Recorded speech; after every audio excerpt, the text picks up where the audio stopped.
Un des premiers clients que j'ai eu était un prédateur sexuel qui m'a quand même envoyé un dossier Excel à 2h du matin avec des noms de femmes, donc les âges, les noms, les métiers et une note. La dernière ligne de ce tableau Excel, c'était Adélaïde, 31 ans, conseillère en séduction. Et avec la note, point d'interrogation. Tu reçois ça à 2h du matin et tu viens juste de te lancer dans le coaching. Tu te dis qu'il va falloir que tu choisisses mieux tes clients. Est-ce que tu as déjà vécu des situations franchement reloues et galères avec des clients, des clientes dans ton business freelance ? J'imagine que oui, on en vit tous, mais je crois que je ne mesurais pas à quel point, en fonction de notre marché, de notre expertise, de notre cible, ces galères ou trucs relous peuvent vite devenir hyper hardcore. Dans cet épisode du podcast, je vous emmène dans les coulisses d'un des marchés où je crois il y a le plus d'ombre et de trucs chelous, celui de la séduction.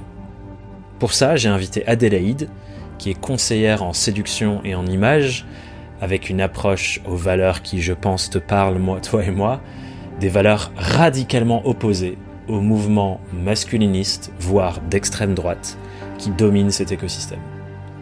Dans cet épisode, elle nous raconte son quotidien, les défis qu'elle rencontre et comment son travail impacte profondément sa vie et son entreprise.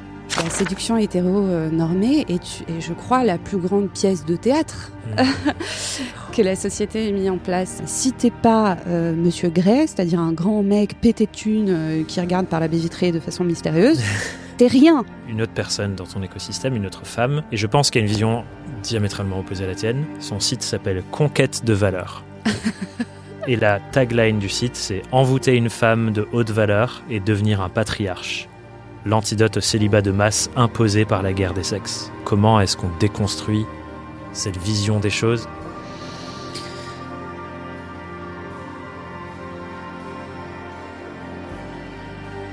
Adélaïde, tu entreprends dans, je pense, un des secteurs qui est potentiellement les plus problématiques dans l'entrepreneuriat en ligne, l'infobusiness, etc., mais aussi dans la communication qui est faite autour sur les réseaux sociaux. Très dirigé par des hommes. Qu'est-ce qui fait que tu t'es lancé dans ce milieu-là de la séduction ? Qu'est-ce qui s'est passé dans ta vie qui fait que c'est aussi important pour toi ? Il y a deux choses. La première, c'est que je me suis tapé la terre entière. Et que j'ai côtoyé beaucoup d'hommes ces 15 dernières années, énormément d'hommes, des hommes bien, des hommes moins bien, des hommes déconstruits, moins déconstruits, et que il y a une poignée d'hommes qui ne veulent pas jouer le rôle de la drague hétéro. Ils sont pas à l'aise dedans. Ils ont compris que James Bond n'existe pas, que c'est un personnage qui a été fait par et pour des hommes, et que s'il existait en vrai, il réussirait pas vraiment à pécho des meufs. Et du coup, ces hommes-là, qui en général ont une timidité, qui sont considérés comme trop féminins, ou trop discrets, ou pas assez actifs, cherchent une alternative à la séduction. Ils veulent séduire, mais différemment. Et donc, ils viennent me voir. Et c'est en ça que je travaille avec eux. Et puis, la deuxième raison pour laquelle je travaille avec ces hommes, mais je travaille aussi avec des femmes, des personnes LGBT, c'est que j'ai vécu 3 viols qui n'ont pas été condamnés, aucun. Je subis encore aujourd'hui des agressions, du sexisme ordinaire, des agressions plus graves. J'ai été témoin de choses très graves. Et j'aimerais être la dernière génération à subir ça. J'aimerais qu'on soit les derniers survivants de ça, parce qu'on est des survivants. Et du coup, je me couche tard et je me lève tôt et je travaille dur pour faire en sorte qu'on soit la dernière génération. Ça me touche ce que tu dis, parce que j'ai l'impression que pour beaucoup de gens qui sont très engagés dans leur sujet, autant dans l'entrepreneuriat que le militantisme, et toi, je pense que c'est vraiment la frontière des deux, donc encore pire, encore plus intense. Ça vient souvent d'une difficulté personnelle qu'on a vécue ou d'une souffrance, et on voit notre travail comme une des choses qui peut contribuer à ne plus vivre cette souffrance pour nous ou ne plus l'infliger à d'autres, quoi. Et je me dis, si tu dis je travaille tard, c'est qu'il y a cet engagement hyper fort pour une cause, en fait. Ouais. Enfin, j'ai travaillé toute ma vie en tant que commerciale et je voulais pas arnaquer les gens. Et du coup, on m'a rayonné, on m'a dit, fais pas commercial. Et puis, j'ai travaillé aussi dans le social et je me suis cramée parce qu'on est sous-payé, on est en sous-effectif, on est impuissant. Et du coup, ce travail, c'est un moyen pour moi de m'y retrouver dans les deux. C'est-à-dire avoir un bon salaire parce que je me débrouille bien et parce que je me fais bien payer pour ce que je fais et en même temps me lever en ayant un objectif. Ouais.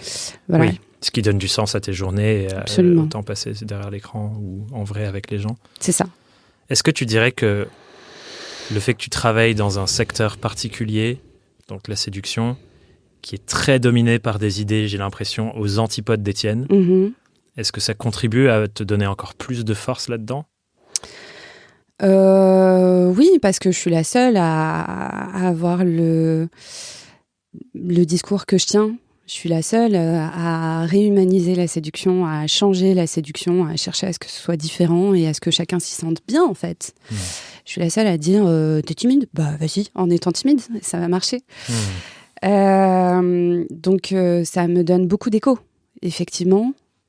Parce que j'ai pas énormément de concurrence autour de moi qui disent le même discours. Je suis la seule coach séduction en France, en Belgique et en Suisse. Il y en a une autre aussi avec moi, mais elle, pour le coup, elle aide les hommes à draguer dans la rue. Chose que je ne fais pas. Donc, on a des discours très différents, elle et moi.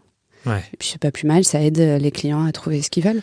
Mais j'ai effectivement l'impression, comme tu le dis, que le discours dominant dans ton milieu, c'est pas t'es timide, c'est ok. C'est deviens un mâle alpha super fort qui va impressionner, va à la salle. Enfin, peut-être je caricature et encore, je suis même pas sûre que je caricature. Pourquoi c'est problématique ? Pourquoi c'est aussi important que ta voix soit dans cet écosystème-là ?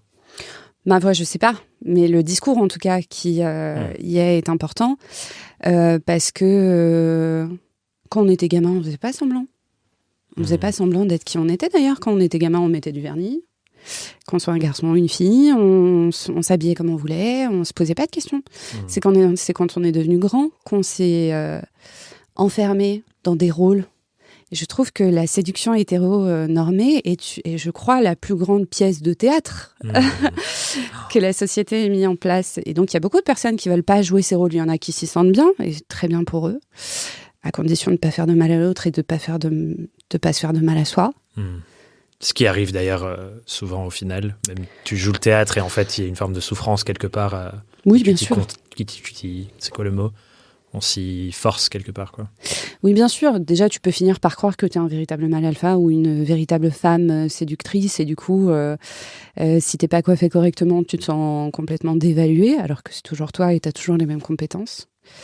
Donc oui, il y a un danger à se fondre dans ces rôles qui finissent souvent par faire mal. Donc, mon discours, c'est plus sois toi-même et va chercher les personnes qui accepteront tes défauts, quels qu'elles soient. Et puis, évite aussi de chercher quelqu'un d'idéal.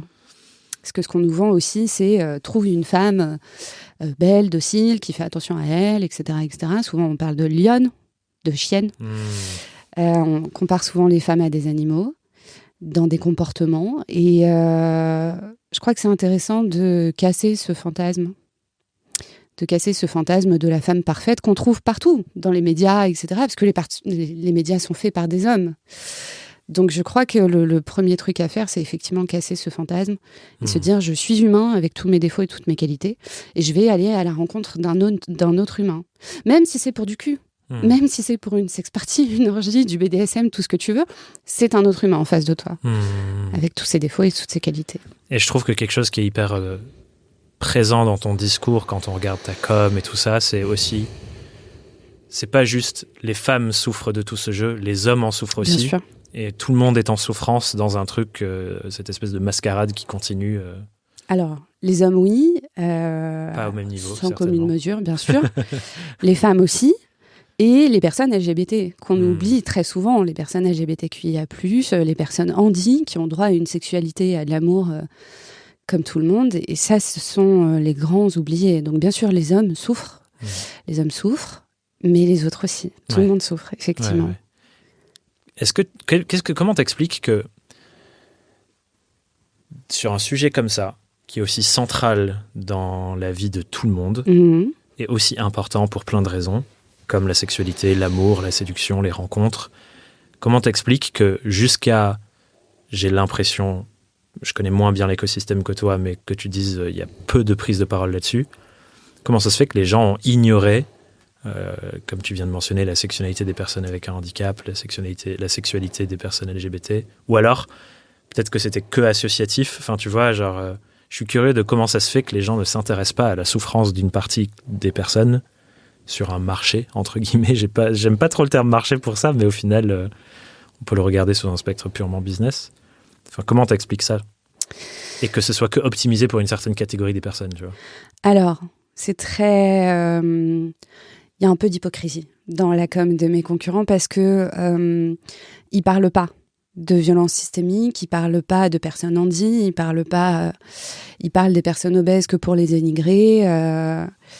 Donc, c'est comme si toutes ces souffrances-là n'existaient pas. Et paradoxalement, la plupart des clients sont quand même des personnes, et il faut le dire, enfin la plupart, j'ai de tout, mais j'ai beaucoup de personnes souffrant de handicap visible ou invisible qui viennent me voir. Alors ça peut être des personnes neuroa qui souffrent d'un trouble autistique, qui ont beaucoup de mal à comprendre le second degré. On drague énormément avec l'humour, ce qui est fort heureux d'ailleurs. Et du coup, ils comprennent pas. Il n'y a pas ce ping-pong de communication. Et donc, ils me disent être allés voir mes concurrents, avoir essayé leur méthode magique. Et en fait, ça te fait renvoyer de chez mes concurrents. C'est-à-dire que mes concurrents arrêtent le coaching avec eux au bout d'un moment en disant « t'es pas assez » ou « t'es trop ». Et c'est pareil pour les femmes. J'ai beaucoup de femmes qui viennent me voir, qui ont été voir des concurrents et qui, en fait, se font jeter de leur coaching. C'est-à-dire qu'on utilise leur argent, on essaye de leur faire essayer la méthode. Et si elles remettent en question cette méthode, elles sont trop en demande, trop collantes avec les hommes, elles ont un problème d'affection, elles sont... Enfin voilà, elles ont tout un tas de problèmes qui font qu'elles ne sont pas valables sur le marché de la séduction. Et donc, elles viennent au départ sur ma page Insta, elles veulent m'insulter. Et ensuite... elle regarde ma com et donc j'apprivoise des gens. Alors apprivoiser, c'est un terme foireux, quitte à utiliser le terme des animaux. Je les vois un peu comme des renards blessés, ces personnes-là, qui vont suivre ma com, répondre à mes stories et vouloir prendre un rendez-vous avec moi au bout de 6 mois, 8 mois sur Instagram. C'est fou parce que je vois des similarités avec ce qui peut se passer dans l'écosystème dans lequel je baigne plus, de l'accompagnement entrepreneurial, où il y a aussi ces trucs des gens qui sont convaincus qu'il faut conformer les gens à une manière de faire, et quand ça ne fonctionne pas, qui renvoient la culpabilité sur le client en face en disant c'est de ta faute, t'as pas assez donné, t'as pas le bon mindset, blablabli, blablablou. Et ça a des répercussions sur la perception de tous les gens qui font ce type d'accompagnement. Et j'imagine que du coup, ce que tu décris là, j'ai l'impression c'est ça, c'est l'image de ton métier, de ce que tu fais et donc de toi souffre du comportement problématique d'autres personnes avec la même étiquette.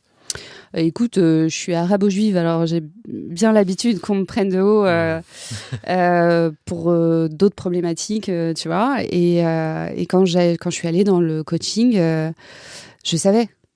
Enfin, tu vois, là, je suis arrivée en haut et j'ai parlé à un cadreur et je lui ai dit, je suis conseillère en séduction. Et il a tout de suite, oh là Qui es-tu? J'ai l'impression de mettre une douille aux gens alors que je dis juste mon métier, quoi. Donc, mais je comprends parfaitement. Au même titre que mon mec est énergéticien. Moi, la première fois qu'il m'a dit je suis énergéticien, j'ai levé un sourcil, tu vois. Donc, on souffre tous des bavures des autres. Et ça me dérange pas. Si je me prends une cartouche gratuite, c'est pas ce qui me dérange. Et souvent, les gens m'envoient une cartouche, m'envoient un message méchant en DM, etc. Et ensuite, je leur dis regarde ma com. Et tu verras que je suis pas comme toutes les coachs séduction. Je suis contre la drague de rue, je suis contre le fait de draguer des personnes de 15 ans de moins que toi, etc. etc. Ou en tout cas, c'est pas un jugement, mais c'est plus une demande de remise en question, proposition de remise en question. Et quand je leur dis « Regarde ma com », elles reviennent après. Et elles m'envoient des messages en me disant « Ah ouais, je pensais pas, etc. etc. » Pour elles, je suis complice, en fait, au départ. Comment tu fais pour avoir... j'ai pas envie de dire la carapace, mais la force d'encaisser pour ensuite transformer. Parce que c'est ça que j'entends, c'est tu reçois de la violence, tu arrives à l'accueillir et la réorienter. C'est une compétence de ouf et il y a beaucoup de gens, je pense, qui subissent ça et qui n'ont pas cette compétence et qui essaient de s'en protéger et de s'en éloigner, tu vois. Est-ce que ça aurait pu te faire fuir ce métier? Alors, ça me fait fuir. Ça me fait fuir. C'est la première fois qu'on me voit en vidéo, là, aujourd'hui. C'est la première fois qu'on me voit en vidéo. La violence masculine me fait fuir. Et c'est pour ça probablement que je suis à 10% de ma carrière actuellement. C'est parce que je m'expose pas sur les réseaux ou très peu. Donc, ça me fait fuir. Mais cette capacité à prendre la douleur des gens et la haine des gens et à la transformer en quelque chose de peut-être plus positif, elle vient de ma mère qui a toujours travaillé dans des associations toute sa vie. Et j'ai beaucoup été à ses côtés au Resto du Cœur, à la Croix-Rouge. Et donc, j'ai côtoyé cette violence très tôt. Et donc, j'ai vu ma mère accepter des femmes qui avaient des bleus partout et qui disaient « Oh, je me suis cognée sur le coin de la table. Et je sais pas, leur enfiler une écharpe, leur faire penser à autre chose, essayer de leur faire passer un bon moment, malgré la précarité, malgré la violence, malgré tout ce qu'elle subissait. Donc je crois que c'est grâce à ma mère. Et comment tu fais pour te protéger du fait... Enfin, j'imagine, il y a un des enjeux, c'est... Il y a la force, et c'est bien parce que ça aide à faire ton truc, mais parfois on peut avoir trop de cette force et pas voir les signaux qui nous demanderaient de nous arrêter assez tôt. Tu vois ce que je veux dire ? C'est-à-dire ? Dans le sens où il y a le mécanisme de protection de « Ouh là là, c'est trop et je vais reculer ». Si tu es assez forte pour encaisser plus, peut-être que tu peux encaisser plus jusqu'à ce que tu aies encaissé trop. Tu vois ce que je veux dire ? Ça m'arrive. Les 2 premières années, j'ai fait un burn-out en fin de saison. Alors, il y a des saisons de l'amour. Là, on est en pleine saison. Oh, wow. Et donc, souvent, mars, avril, mai, juin, je travaille comme une malade. J'enchaîne les clients, j'enchaîne les soirées, j'enchaîne différents formats. J'essaye de faire des trucs en collectif, etc., etc. Et souvent, en juin, période de mon anniversaire en plus, je me crame. Je me crame et j'ai des signaux qui m'alertent. Physiologique, tu veux dire ? Physiologique ou des idées, tu vois. Des idées parfois graves. Quand j'en parle à mes amis, il y a des blancs. Pars en vacances, là. Pars en vacances, meuf. Pars en vacances. Mais non, sinon, pour tenir toute l'année, je crois qu'en fait, j'ai des gros rushs, des formations que je vais sortir, des gros trucs. Et ensuite, je me prends 3 jours. Je réponds à personne. Et mes clients sont vraiment très, très cool. Clientes sont vraiment très, très cool. J'ai annoncé hier que mon chat était décédé en story. Et donc, j'ai eu une foule de personnes qui m'ont contactée, qui m'ont dit « Ah, le contrat, tu devais me le faire. Bah, c'est pas grave, laisse tomber. On verra la semaine prochaine. » Donc, vraiment, ma clientèle, en tout cas, sont des amours et comprennent beaucoup. Est-ce que tu penses que cette proximité, elle vient notamment des violences que ces personnes ont pu vivre dans d'autres typologies d'accompagnement ? Genre, j'imagine qu'il y a un côté proximité qui se crée de « Oh, mais merci de m'accueillir comme je suis, de me faire du bien comme ça. » J'ai l'impression que ça peut contribuer, tu vois. Je fais très attention à ça, à cette proximité. Je fais très attention à cette proximité parce qu'il va falloir que je te dise des choses pas très agréables au bout d'un moment. Soit dès le départ, soit au fur et à mesure. Et donc, s'il y a une trop grande proximité et qu'ils ne voient en moi qu'amour et douceur, ils vont être surpris par la claque de 15 ans de moins que toi. T'es sûr? Voilà, ou ce genre de choses. Ou genre, la calvitie, est-ce qu'on ferait pas quelque chose? Voilà, parce que je suis aussi conseillère en image. Et donc, il y a un moment où je vais forcément te dire un truc avec lequel, que t'as pas vraiment envie d'entendre. Ouais, ce qui est une posture de coaching, en fait, c'est pareil. En coaching, c'est avoir une posture, entre guillemets, neutre, qui permet d'être au service sans tomber dans « ouais, on est potes ». Absolument. Absolument, j'ai beaucoup ça. Et donc, il faut énormément que je marque déjà ça. Et puis aussi, il ne faut pas qu'il y ait un transfert et que ces personnes aient des sentiments pour moi au bout d'un moment. J'ai une clause dans mon contrat, notamment, qui est rédigée par un avocat pour exprimer qu'on n'a pas le droit de me draguer. Si tu me dragues, je récupère l'intégralité des sous et on arrête immédiatement. Ouais, parce qu'il y a un enjeu, en fait, à ce niveau-là. Clair sur le sujet, quoi. La personne arrive, il y a, j'imagine, un besoin d'amour et de lien qui est hyper présent si elle vient travailler avec toi, et donc effectivement ça peut... Pas forcément que ce besoin-là. J'ai aussi des personnes qui n'ont pas confiance en elles et qui ont besoin de se taper le tout Paris pour se rassurer, ou des personnes qui ont divorcé et qui n'ont pas vécu leur jeunesse et qui me disent il faut que je baise. Vite, vite. Demain. On se débrouille, mais il faut que je baise. Et donc, ils viennent chercher chez moi l'abondance des corps et de la chair. Et donc, je vais leur dire oui. Alors, doucement. Et donc, c'est facile de se dire pourquoi je me taperais pas la coach. Voilà, un des premiers clients que j'ai eu était un prédateur sexuel qui m'a quand même envoyé un dossier XL à 2h du matin avec des noms de femmes, donc les âges, les noms, les métiers et une note. Enfin, en tout cas, un truc entre 0 et 10, j'ai compris que c'était une note avec une petite appréciation, suis-je bien, etc., etc. Et donc, la dernière ligne de ce tableau Excel, c'était Adélaïde, 31 ans, conseillère en séduction. Et avec la note, point d'interrogation. Et entre parenthèses, probablement Domina. Bon, il n'a pas eu tort. Je suis Domina. Mais tu reçois ça à 2h du matin et tu viens juste de te lancer dans le coaching. Tu te dis qu'il va falloir que tu choisisses mieux tes clients. Voilà. Comment tu fais pour te sécuriser face à ce tu genre pleures un bon coup déjà. Mais je veux dire, dans ton organisation, est-ce que tu as des filtres ? Pardon, je pars loin, mais mon cerveau, il est en ébullition. Oui, j'ai énormément de filtres. J'ai travaillé avec pas mal de psys qui m'ont aidé justement à détecter déjà les personnes qui ont plus besoin d'un psy que de moi. Voilà, par exemple, j'ai des femmes qui vont me dire, qui vont poser des mots sur les violences conjugales qu'elles ont subies, les viols parfois. Et donc, dans ces cas-là, je les renvoie vers des associations que je connais, que je connaissais déjà avant. Donc, des associations qui sont faites pour accueillir et recevoir la parole des personnes concernées. Moi, je suis pas là pour ça. Du coup, je les renvoie là-bas et elles reviennent vers moi 6 mois ou 1 an après. Ou alors les hommes, je les renvoie vers des psys. Donc je me suis formée en fait pour détecter les personnes qui ont plus besoin de psy que de moi et pour détecter les prédateurs et les pédocriminels aussi parce que j'en ai. Je suis en lien avec une cellule spécialisée pour la pédocriminalité. Wow. Mon travail fait que je dois confidentialité et que j'ai un secret de confidentialité auprès de mes clients, sauf si mineur en danger.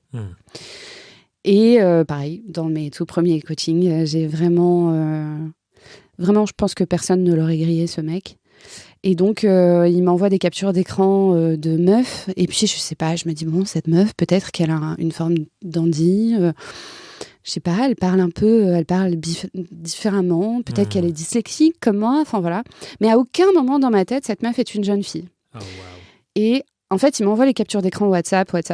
Et il coupe toujours le nom qu'il a donné à cette meuf. Sauf sur une capture que je lis à 8h du matin quand je viens de me réveiller. Chose que je ne fais plus aujourd'hui. Donc, je viens de me réveiller, j'ai la gueule en travers. Et donc, je lis Julie, 13 ans. Julie, entre parenthèses, 13 ans. Oh, wow. Et là, je comprends que cette plateforme sur laquelle il a dragué, qui est une plateforme violette que je ne connais pas, n'est ni Bumble, ni Tinder, comme il me l'a dit, je comprends pourquoi cette meuf parle comme ça. C'est qu'elle a 13 piges. Et que mon client a 32 ans et qu'il est canon et que tu le croises dans la rue, jamais tu te dirais que c'est un mec qui drague des gamines de 13 ans. Voilà, donc je suis en lien avec une... Et je le dis aussi dans mon contrat. Dans mon contrat, tout est très... En fait, je fais de l'écrémage, quoi. Ouais. Je fais clairement de l'écrémage. C'est ouf parce que j'ai l'impression que dans ton milieu, c'est presque une nécessité absolue d'être tellement structuré sur tous ces sujets que tu es obligé d'aller super loin avec toutes les clauses que tu mentionnes, etc. Ce qui, je pense, serait au service de beaucoup de freelance dans beaucoup de métiers, mais qu'il y a tellement moins... Enfin voilà, les enjeux sont entre guillemets moindres. On ne parle pas de pédocriminalité quand tu fais des sites web, enfin tu vois. Mais du coup, tu as l'air incroyablement structuré dans tout ce que tu fais avec tes missions de A à Z, quoi. C'est là où le mythe s'effondre.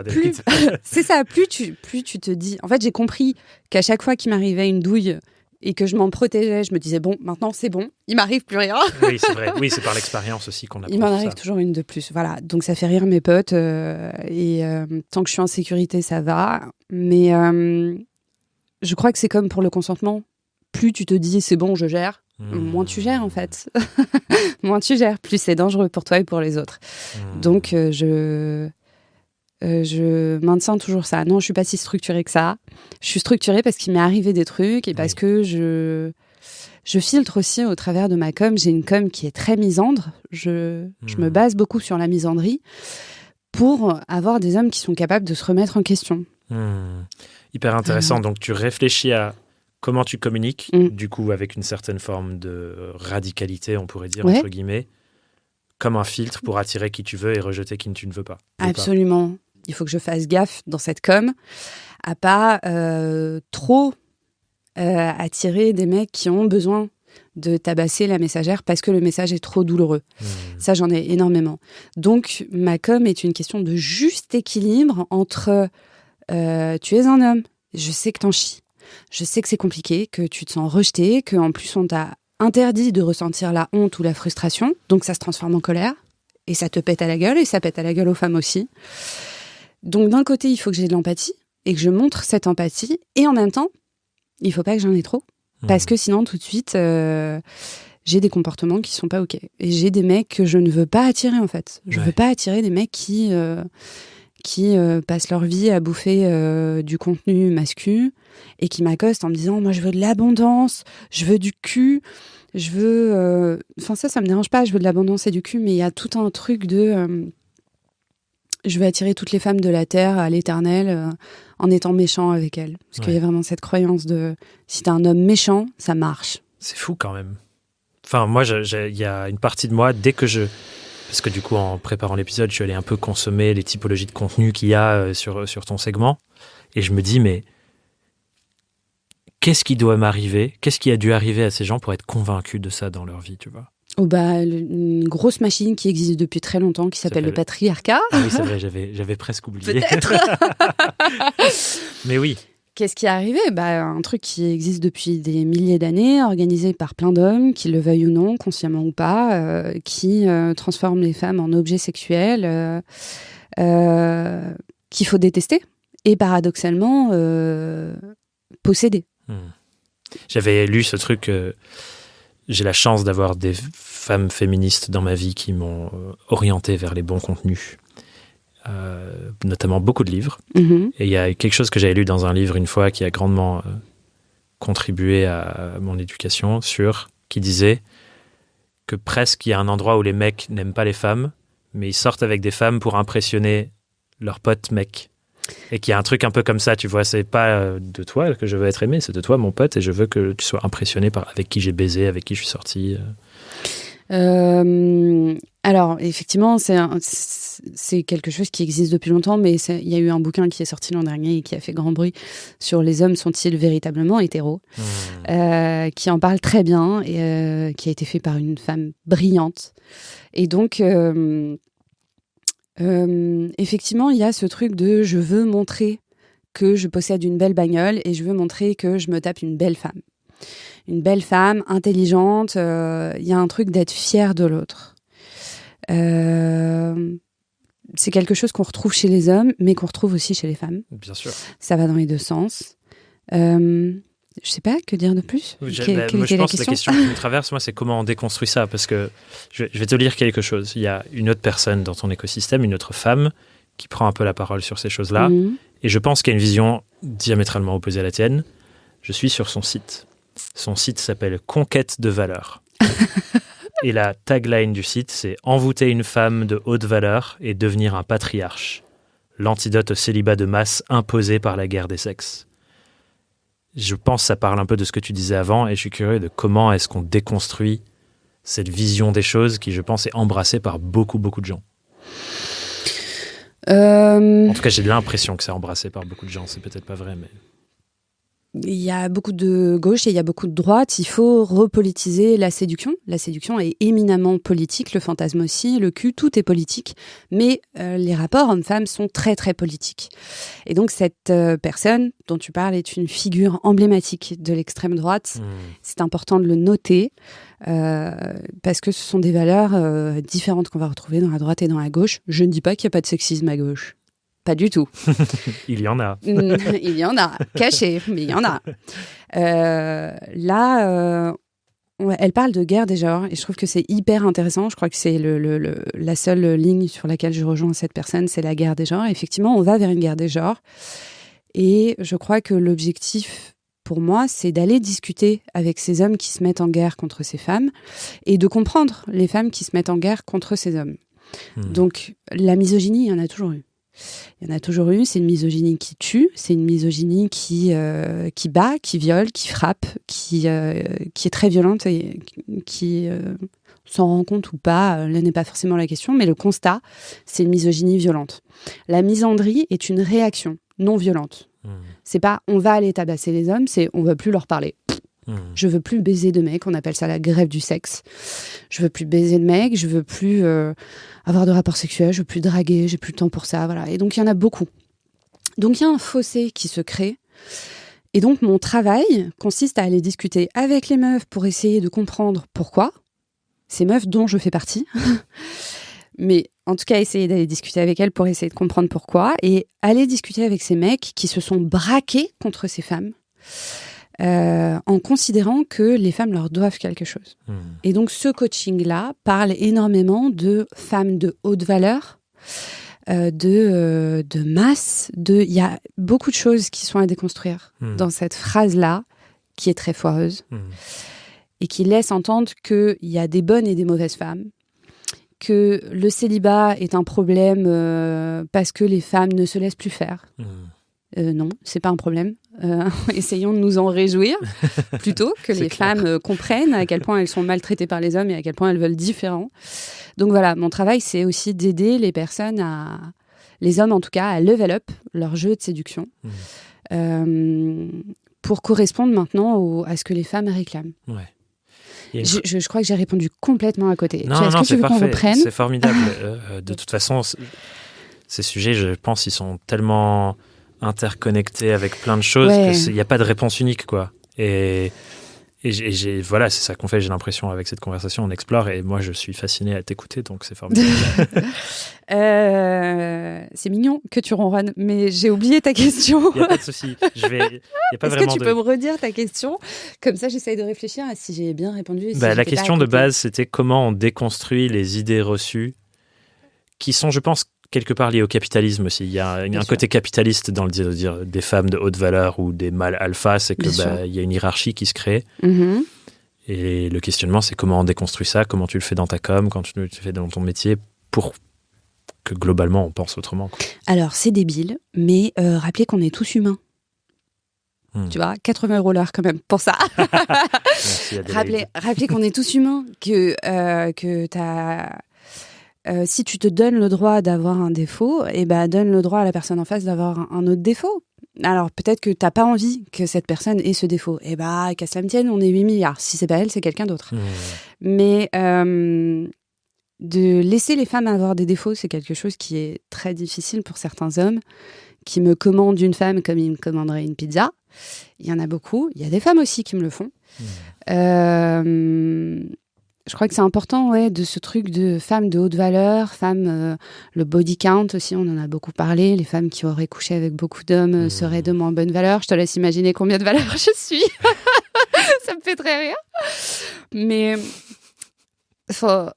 on donne beaucoup de pouvoir aux hommes qui ont couché avec beaucoup de personnes et puis pas beaucoup de pouvoir aux femmes qui ont couché avec beaucoup de personnes. Je trouve ça assez absurde. Travailler avec les deux genres. Je travaille avec beaucoup de femmes qui ont 30 piges, ne veulent plus se faire exploiter et me disent « Ok, mais je sais pas comment le dire le premier date. Je vais passer pour la meuf chiante. Oh non, je lui dis pas ça, tu rigoles, je lui demande pas de mettre un préservatif, je vais passer pour la meuf chiante, quoi. » Ah bah Donc il y a tout ce truc de comment on réinjecte de la communication dès les premiers dates. Pour aller vers une relation sereine. Et encore une fois, pas forcément une relation qui va durer toute ta vie. Juste une relation d'une nuit. Ouais, sereine. Avec de la communication, en sécurité. C'est ça. Des choses. C'est ça. C'est hyper intéressant parce que j'ai l'impression, d'autant plus sur ton sujet, mais je pense que c'est vrai pour tout, il y a cet équilibre entre le besoin exprimé de la personne qui, en fait, prend part à un écosystème politique beaucoup plus large. Bien et sûr. que tu pourrais juste écouter Ah ben mes clients, ils me disent qu'ils ont besoin de ça, donc je réponds aux besoins, sans prendre en compte la dimension politique, et que là, tu essayes de marier l'enjeu politique beaucoup plus global qui se joue avec ta manière de répondre aux besoins du client. Bien sûr. Bien sûr, si j'ai un client qui est une personne noire, obèse, en fauteuil roulant, je vais pas lui dire « va sur Tinder, tu vas réussir à pécho ». Statistiquement, soyons honnêtes, très peu de chances d'avoir le moindre match. Bien sûr que je vais pas l'envoyer sur une application Fast and Fuck. Absolument pas. Jamais. Une application Fast and Fuck, c'est comme ça que tu décris Tinder ? Deliveroo, Tinder, tu vois, c'est à peu près la même chose. mais je te dis ça sur ce côté, le besoin dans le contexte politique. Ouais. Parce que quelque chose que j'essaie de dire souvent à nos clients, c'est que on a tous et toutes plus besoin, à mon sens, de politiser nos entreprises et que tu peux répondre aux besoins d'un client. Juste, je réponds à son besoin, il m'a dit qu'il voulait ça, je le fais. Ou tu peux le prendre en compte dans un contexte beaucoup plus large et global de vers où va notre société, qu'est-ce que j'ai envie d'incarner, de défendre. Et enfin, là, j'ai l'impression que tu le fais incroyablement bien. Quoi. Merci. Alors, tous les jours, je me demande si je peux me regarder dans le miroir. Et j'avoue qu'il y a eu des situations dans lesquelles je me disais, je vais aider ce client à faire ça. Et en fait, je rentre chez moi et je me dis non. Non, c'est pas possible. Sur le retour, je lui envoie un message et je lui dis, en fait, non. C'est mignon que tu me dises que t'es plus jeune dans ta tête, que t'as loupé ta jeunesse, que je vais pas t'aider à draguer cette meuf qu'on a croisée en soirée qui a 22 ans. T'en as 49. Non. Il y a un trop grand... Je peux pas. Ouais, il y a un trop gros biais de pouvoir en âge. Ouais. Comment on fait... Imaginons, on fait l'exercice mental de se dire, on est sur un métier complètement différent du tien. Il y a quelqu'un qui nous écoute qui se dit, mais ouais, grave, en fait, faut que je prenne en compte les enjeux plus systémiques et larges dans mon entreprise. C'est quoi la manière de le faire ? Est-ce qu'il faut s'informer ? Enfin, comment tu dirais de faire ça ? Déjà que... Bon, on est tous très égoïstes. On est tous très égoïstes et très narcissiques. Je lui dirais déjà de voir de quoi elle souffre. De quelle discrimination elle souffre ou elle a souffert. Et du coup, qu'elle voit, elle, à quel point elle en a chié, cette personne, pour être là où elle est, à quel point elle a dû se battre plus fort que les autres pour être là où elle en est, et qu'elle se dise c'est d'une injustice amère et difficile. Et donc, comment je peux faire au travers de mon travail pour que des personnes n'aient pas à subir ça, ou le moins possible. C'est un super point de départ, effectivement, de relier ma propre souffrance, et donc émotionnellement, je suis engagé, avec m'informer sur comment je prends ça en compte de manière plus large Bien sûr. Dans ce que je fais. Super intéressant. Et je pense que ça explique aussi la raison pour laquelle, malheureusement, la majorité des discours dans le monde de l'entrepreneuriat autour du féminisme, etc., sont portés par des femmes qui ont beaucoup souffert du patriarcat, parce que du coup, il y a un lien direct avec leur souffrance se réinjecte dans leur manière de faire leur projet, quoi. Alors déjà, et puis il y a tout un truc de femmes blanches, par exemple, qui voudraient défendre des femmes noires et qui, en fait, soit sont illégitimes parce qu'elles ne sont pas noires, soit les femmes noires, enfin, en tout cas certaines, se mettraient en travers en disant « mais t'es qui pour parler pour nous ?» Au même titre que les hommes pour parler du féminisme. Je crois en ce discours-là et je suis d'accord avec ça, être un minimum concerné par la cause. Mais je crois aussi au fait que si tu as le privilège, un peu, si tu as quelques privilèges et que tu as un petit poil de sécurité, et que tu peux porter un joli message, même si c'est pas une cause qui t'appartient et dont tu n'es pas concerné, si tu le fais en faisant attention à ce que la communauté veut dire, c'est-à-dire que toi, tu parles pas avec ta petite bouche de ce que toi tu penses. Juste, tu vas dans ces communautés-là, tu vas chercher la pensée émergente et du coup, tu la redonnes. Parce que toi, t'es écouté, toi, t'es entendu, tu le fais. C'est en ça que je parle beaucoup de la communauté LGBTQIA+, dont je fais partie, mais notamment des personnes trans ou sur le spectre trans, dont je ne fais pas partie. Et je trouve que c'est hyper important de parler de ces personnes-là qui sont hyper sexualisées. J'ai énormément de clients cis qui m'accostent pour me dire « je veux me taper une personne trans ». Waouh. Ok, alors. D'accord. Donc je les shame pas en leur disant oh, « tu veux te taper une personne trans, quel enfer, n'importe quoi ». Pas du tout. Mais viens, on s'interroge sur le fait que tu veux te taper une personne à pénis, déjà, parce que ce qui t'intéresse dans la personne trans dont tu parles, c'est son pénis. Mais il faudrait surtout pas qu'elle ressemble trop à un bonhomme, parce que t'es pas pédé. Bon, viens, on s'interroge là-dessus, au lieu de s'interroger sur une personne trans et aller chasser, prédater des personnes trans. Donc, c'est une cause qui est au cœur de mon travail, dont je ne suis pas concernée. Et si je peux en parler, je le fais. Ouais. Et ce qui transparaît dans le petit exemple de méthodologie d'accompagnement que tu as mis en avant là, c'est encore une fois, on commence par comprendre la dimension qui est politique dans ton désir, et ensuite on va sur le plan d'action, là où tu pourrais dire, ok, go plan d'action, c'est parti. C'est ça. Je ne les juge pas pour autant. T'as envie de faire du fireplay, t'as envie de... tu vois très régulièrement des travailleuses du sexe, très bien, il n'y a pas de souci. Et d'ailleurs, je tiens au travers de mon travail à mettre en valeur la dimension sociale et politique du travail des travailleuses du sexe, dont je ne fais pas partie, je ne suis pas TDS.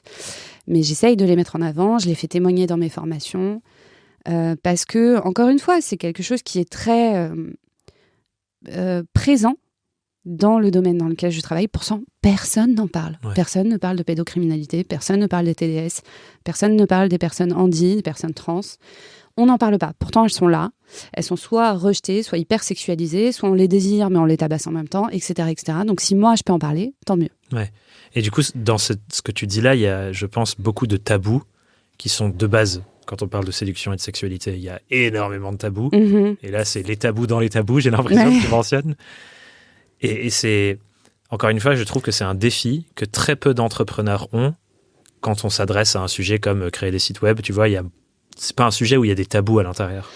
Comment tu fais pour gérer ce truc où il y a tellement de tabous autour de ton sujet ? Est-ce que tu te questionnes des fois, ou alors est-ce que je peux dire ça sur Internet ou pas ? Enfin, ouais, c'est quoi ton rapport à ça ? Est-ce que t'es tranquille et tu t'en fous, zéro tabou ? Est-ce que c'est un processus ? J'aime bien le fait d'en parler, mais à chaque fois que j'en parle, j'ai des amis ou des personnes pas concernées qui me tombent sur le coin du nez en me disant « T'arriveras jamais à avoir des clients en parlant de pédocriminalité, parle de fun, parle de machin. » Mes agendas sont plutôt full en fait. Donc viens, on en parle. Et d'ailleurs, je crois que c'est parce que je parle de tous ces sujets que j'ai ces clients-là. Je suis très contente de les avoir. J'ai beaucoup de clients qui me font des coming out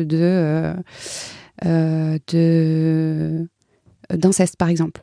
Et donc, j'ai pas mal de clients qui me disent et qui mettent les mots pour la première fois devant quelqu'un de relations incestuelles. Et donc, on en parle. Bon, alors, tu vas aller voir un psy avant qu'on travaille ensemble. Maintenant que ça c'est fait. Maintenant que c'est fait, je vais te diriger vers 2-3 psys ou si tu veux en trouver, t'en trouves. Et ensuite, on travaillera ensemble si tu veux toujours travailler avec moi à ce moment-là.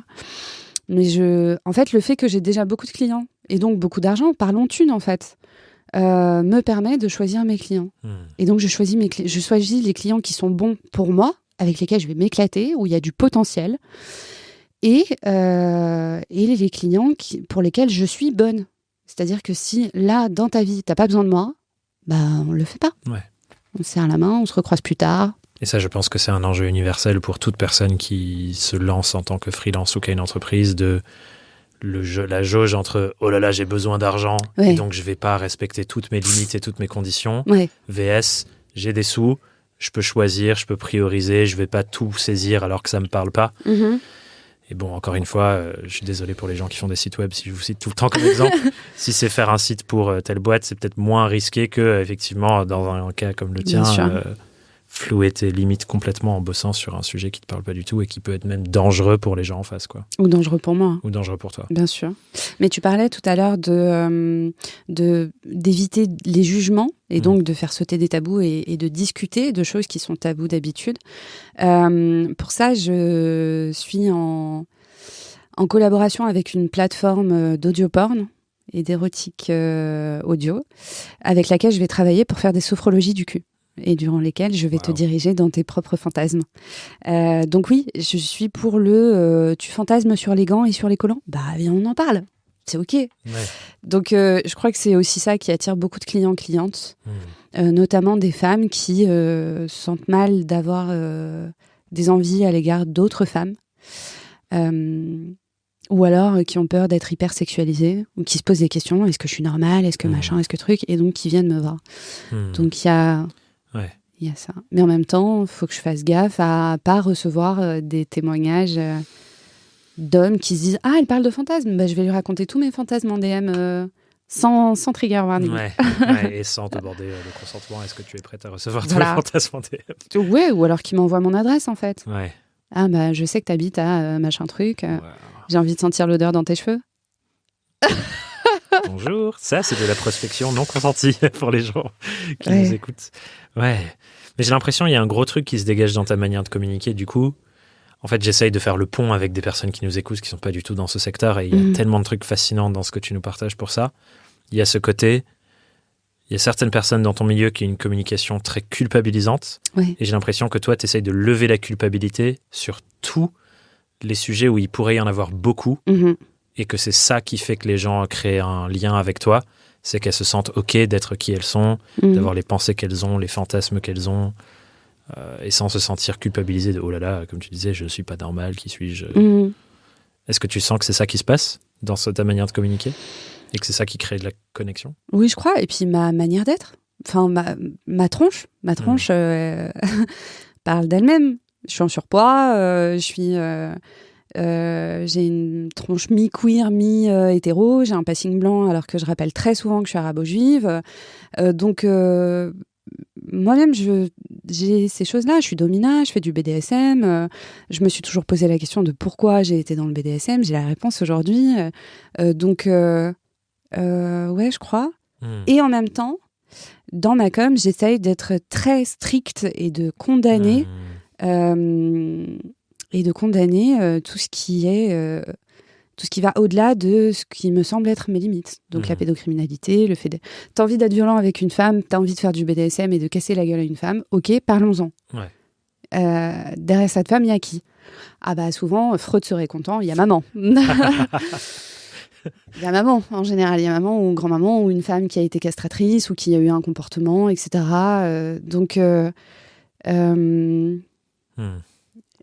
Ouais, c'est trouver la com, c'est un gros sujet. Le juste milieu entre accueillir, mais poser des limites. Ouais. Et effectivement, il y a des limites qui sont parfois celles de la loi et celles de moralement ce qui est juste et les tiennes en plus. Ouais. Il y a une phrase que je voulais te dire justement qui vient de ta com. Ok. Et qui, je pense... en tout cas, je me raconte l'histoire, que ça peut faire du bien à toute une catégorie d'hommes qui sont en mode « Oh là là, not all men, le féminisme, nanana », et qui sont un peu frustrés. Et en vrai, voilà, je suis un homme qui fait de son mieux sur le féminisme, j'essaye d'être le meilleur allié possible. Il y a des fois où je me définis comme féministe et des fois où je me dis « Oh là là, mais je ne devrais pas me définir comme féministe parce que je suis un homme. » Enfin voilà, j'essaie de trouver ma juste place. Et donc, j'ai souvent des conversations avec d'autres mecs qui disent des trucs relous. Comme pas tous les mecs sont comme ça. Et je suis en mode, il y a du chemin, quoi. Ok. Et bref, je me demande ce que ces gens-là penseraient de cette phrase et ce qu'on peut dire pour que les gens comprennent un peu mieux ces combats. Ok. La phrase, c'est « Je sais combien il est difficile d'être un homme et de séduire sans agresser, sans déranger les femmes, tout en représentant l'homme tel qu'on l'a appris. » Qu'est-ce qui se cache derrière cette phrase ? Est-ce que tu peux nous en parler ? L'homme tel qu'on nous a appris et tel qu'on nous l'apprend encore aujourd'hui, en France, très fort en France, c'est un homme conquérant. On est un territoire hyper colonialiste, enfin, qui essaye de coloniser, la conquête des pays, conquête de leur richesse, conquête des humains dedans, conquête de tout. Donc, derrière cette phrase... effectivement, je sais combien il est difficile d'être un homme et de ne pas coller à tout ça. De se dire, mais moi, j'ai rien envie de conquêter. Pas du tout. Je dis comme ça pour faire rire, mais c'est très difficile d'être un homme et de se dire, moi, j'ai pas envie d'être un conquérant. J'ai envie de faire des câlins. On fait quoi ? Donc, ouais... je sais pas trop quoi rajouter. Tu voudrais que je rajoute quelque chose ? Je sais pas forcément, mais je vais te donner un autre déclencheur pour voir ce qui vient de ça. Vas-y. Il y a un livre qui m'a fait énormément de bien et où je me dis, j'aimerais que tous les hommes lisent ce livre, qui s'appelle La volonté de changer de Bell Hooks. Et c'est un livre féministe écrit pour les hommes sur les souffrances que le patriarcat inflige sur les hommes, notamment en grandissant quand on est enfant. Bien sûr. Et j'ai trouvé ça absolument... J'en ai lu beaucoup des livres féministes et c'est un des premiers où je me suis dit « Oh waouh, je suis pas l'homme qui essaye de comprendre pour faire sens du truc. C'est écrit pour moi. » Et ça me parle à moi directement. Et ça, je pense que du coup, il y a beaucoup d'hommes qui ne comprennent pas le féminisme, entre guillemets, ou qui pensent que c'est un truc de femme pour blablabla, qui devraient lire ça, à mon sens, pour se rendre compte que c'est un combat commun contre des souffrances communes, bien sûr, à des niveaux différents, parce que j'ai beaucoup moins souffert du patriarcat que les femmes en ont souffert, je crois. En tout cas, non, je suis sûr. Mais ça permet de faire du ensemble contre plutôt que du homme contre femme et la guerre des genres dont on parlait tout à l'heure. Je suis d'accord avec ça et pas tant d'accord avec ça. Génial, j'adore. Les hommes n'ont pas tant d'arguments pour être alliés à nous. Bah, c'est plus facile comme ça. On possède les femmes, elles sont moins payées que nous, elles sont à la maison, on les utilise comme on veut, on peut leur faire des crises de jalousie et appeler ça l'amour. On peut dire qu'une gamine de 14 ans nous a dragués. Ils ont beaucoup plus d'avantages à ne pas être alliés et à mal se comporter. J'aime pas mettre bien et mal, voilà. Mais ils ont beaucoup plus d'avantages à continuer tel qu'on est comme ça, puisque tout est très facile pour eux, dans leur rapport aux femmes. Leur rapport aux femmes est beaucoup plus facile avec le patriarcat. Par contre, leur rapport à eux-mêmes dans la société dans laquelle on est très difficile. Si t'es pas Monsieur Gray, c'est-à-dire un grand mec pété de thunes qui regarde par la baie vitrée de façon mystérieuse, t'es rien. T'es rien. C'est très difficile d'être un homme dans la société dans laquelle on est si tu n'es pas l'homme gagnant, si tu ne représentes pas l'homme gagnant. Et donc mes concurrents te disent: t'as pas la gueule de l'homme gagnant? Eh ben, tu vas l'avoir. On va aller à la salle de sport, on va pousser fort, on va bouffer des protes, on va se faire des opérations pour la mâchoire, pour avoir une grosse mâchoire, pour ressembler à un gros mâle alpha. Il y en a de plus en plus. Et je suis pas forcément pour ça. Ouais. Voilà. Je sais pas si j'ai répondu à côté. Bah, je sais pas s'il y a une réponse, encore une fois, mais je trouve que c'est un sujet qui fait partie de la vie de tout le monde. Oui. Et malheureusement, beaucoup, comme tu l'as dit, se contraignent à je dois devenir telle chose et là, ça ira mieux. Alors que c'est plus un poids systémique qui fait que, en vrai, ça ira jamais mieux si on embrasse le côté je dois devenir X.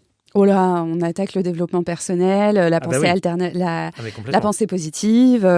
Il m'est arrivé des merdes parce que j'ai mal pensé, j'ai un mauvais mindset, donc j'ai attiré ces merdes à moi. Super. Ah mais pour moi, c'est des sujets qui sont effectivement côte à côte, plein de silos différents, les mêmes. Ouais. Et avec mon associé, on parle souvent de coaching de droite. C'est je vais te coacher, oui, mais je vais te coacher à devenir la meilleure version de toi-même. Ouais. Et en fait, on va dire que t'es pas assez et tu vas devenir meilleur. C'est ça. Alors que c'est pas ça pour nous, le coaching, tu vois. Et donc, on revient sur des sujets politiques. Très, très. Oui, je cherche pas à faire des hommes des copies conformes. Je les emmène pas dans les mêmes magasins quand on fait les boutiques. T'as jamais osé te faire une teinture bleue? Bah viens, on va aller chez un coiffeur queer, on va faire une teinture bleue. Et ça te plaît pas? Bah on te coupe le bout des cheveux, c'est réglé. Donc, je crois aussi que j'autorise à jouer. Tu vas pas jouer ta vie sur une coupe de cheveux. Ça va. Tu vas essayer ce piercing? On va essayer ce piercing. Donc, j'ai déjà été avec des clients se faire percer. Bah, ça te plaît pas, tu retires. T'as l'air vachement engagé avec tes clients quand même. Genre, aller chez le coiffeur, se faire percer, c'est pas tout le monde qui ferait ça, notamment dans le milieu de la séduction, où j'ai l'impression que c'est beaucoup de... On ferait créer un info-business, revenu passif, je leur balance mes vidéos et c'est terminé. Ouais, je crois que je me ferais beaucoup plus de thunes et que je travaillerais beaucoup moins si je faisais la même chose, mais je pourrais pas me regarder dans le miroir. Du coup, je fais du one by one. Et tu vas oser me dire des choses que tu n'as jamais balancées à qui que ce soit. Que si on était dans un coaching collectif, au hall, bah jamais tu dirais... Moi, j'aime bien les femmes en collant. Devant une salle de 50 personnes. Devant une salle devant 15 autres mecs qui vont te juger en plus. Donc... Et là aussi, je trouve que c'est une réflexion hyper intéressante pour n'importe quel entrepreneur de quel est le véhicule d'accompagnement ou la forme de mon offre la plus au service de la réalité de mes clients et pas juste la plus au service de mon enrichissement personnel. Ouais. Et bah, tu vois, tout l'an dernier, en fait, j'ai beaucoup fait de one by one et je me suis rendu compte que ça m'épuisait émotionnellement, que justement, j'étais peut-être trop proche de toutes ces confidences et que c'était trop dur à un certain moment. Et du coup, je me suis dit, je veux me lancer dans la formation. Comme ça, je mets une distance avec les clients et moi. Je veux me lancer dans plein d'autres choses. Et du coup, je me suis lancée dans plein d'autres choses et je le fais. Je vais faire de l'audio-porn, je vais avoir plein d'autres revenus. Mais la formation, je suis vraiment en train d'y réfléchir. Je suis en train de faire des formations, devenir un meilleur amant pour aider majoritairement les hommes à faire l'amour aux femmes. J'aime pas homme-femme. À la base, c'est personne à vulve, personne à pénis. Mais dans la com, tu peux pas faire ce que tu veux. Et donc, j'aurais pas pu faire... Tu veux mieux faire l'amour aux personnes à vulve ? Les 3/4 des mecs m'auraient dit c'est quoi une vulve ? Donc, il faut que je parle leur langage.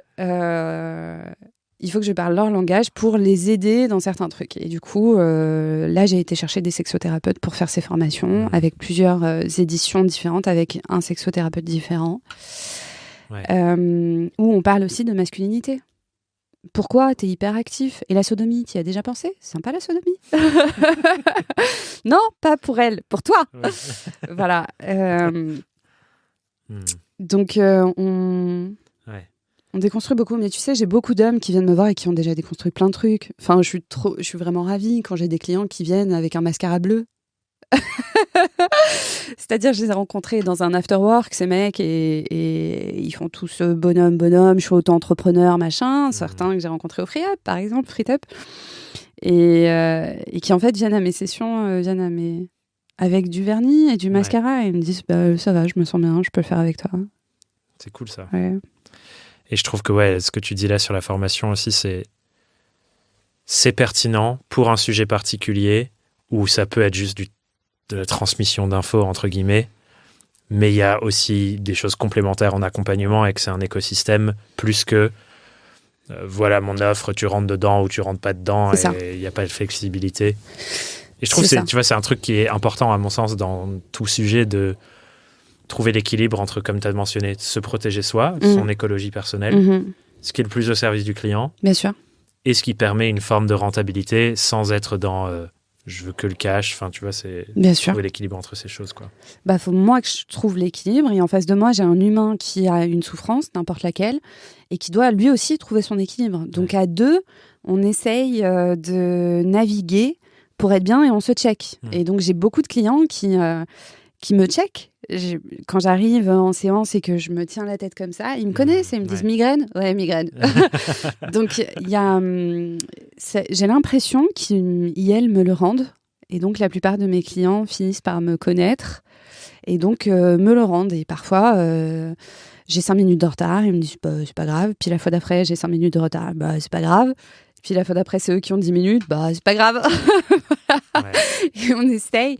On peut pas être millimétré. Je crois que justement, dans mes séances one by one, j'essaye de faire en sorte que tu sois le plus humain possible. Et de prendre soin l'une de l'autre dans le processus dans lequel on s'est engagé ensemble. Un peu, ouais. Et voilà, quoi. Et j'explique qu'à certains moments, je vais devoir être très neutre et te dire des choses pas très agréables. Ouais. Sur le coup, tu vas m'envoyer chier. Tu vas y réfléchir pendant 3 jours. Ça ira mieux après. Qu'on n'est pas tous ravis dans ce processus-là tout le temps. Mais c'est bien. Je pense que je sais pas depuis combien de temps on parle, on est dans un vortex et je sais juste qu'on n'est pas encore à la fin de notre temps, donc c'est une bonne nouvelle. Mais c'est le taf. Je pense que ça représente à quel point ce sujet de la relation à l'autre, de l'amour, de la séduction, de la sexualité, il est central dans la vie de plein de gens. Et en même temps, quand on se lance dans l'aventure entrepreneuriale, je pense que l'intensité que c'est de lancer une boîte, pour toutes les personnes qui nous écoutent, ça peut prendre le pas sur notre relation amoureuse, ça peut prendre le pas sur notre sexualité et remettre toutes ces choses au second plan. Et quelque chose que nous, on rappelle beaucoup à nos clients et nos clientes, c'est que c'est pas des silos. Tu peux pas séparer les choses. Et en fait, il faut trouver le juste équilibre pour nourrir tous tes besoins et que ton entreprise est au service normalement de remplir tous tes besoins et pas le truc qui doit prendre le devant de la scène et te cramer, quoi. Complètement. J'aimerais profiter du fait que tu sois là, si tu es d'accord, bien sûr, pour qu'on réfléchisse avec les gens qui nous écoutent à comment on trouve cet équilibre dans prendre soin de sa relation amoureuse ou amicale, ou enfin voilà, on va plutôt parler de relation amoureuse, je pense qu'on est dans la séduction. Comment je prends soin de ça tout en travaillant, comment je nourris mes besoins, notamment de sexualité, tout en étant intense dans le développement de mon entreprise. Enfin, qu'est-ce que tu as à dire sur tout ça ? Je t'ai fait une question très large, donc je comprends que ce soit difficile de partir Non, de j'essaye ça. de trouver un exercice qui pourrait être fait en quelques minutes par ces personnes qui nous écoutent.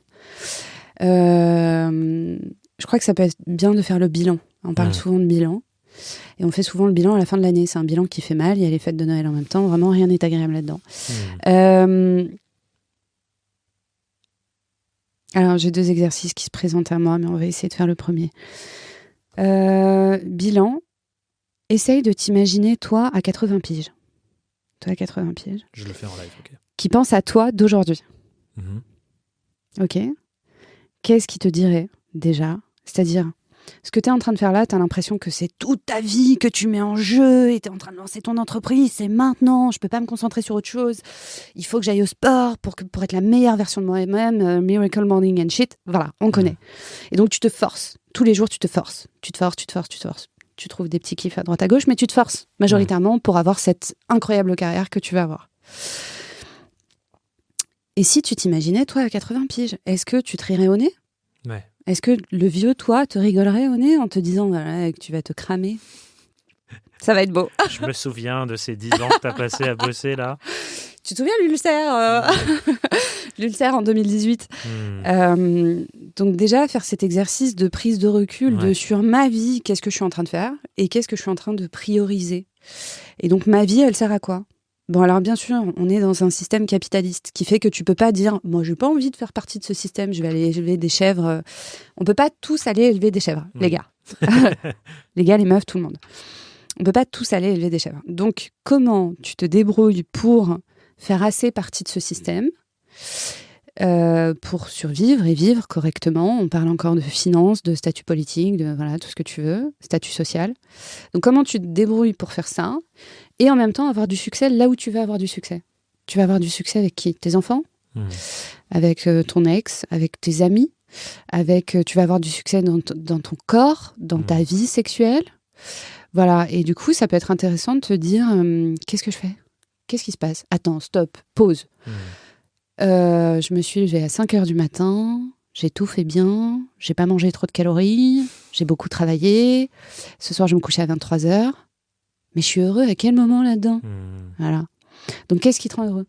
Est-ce que ce qui te rend heureux, c'est de travailler comme un malade sur ton entreprise et de temps en temps voir une TDS réaliser un de tes fantasmes ? C'est très bien. Et t'es très bien comme ça. Est-ce que, non, en fait, tu serais heureux avec une relation plus longue ? Est-ce que le polyamour t'intéresse ? Il va falloir trouver du temps. Ah oui. Et des compétences. Une expérience polyamoureuse et effectivement, ça demande beaucoup de temps, beaucoup d'attention.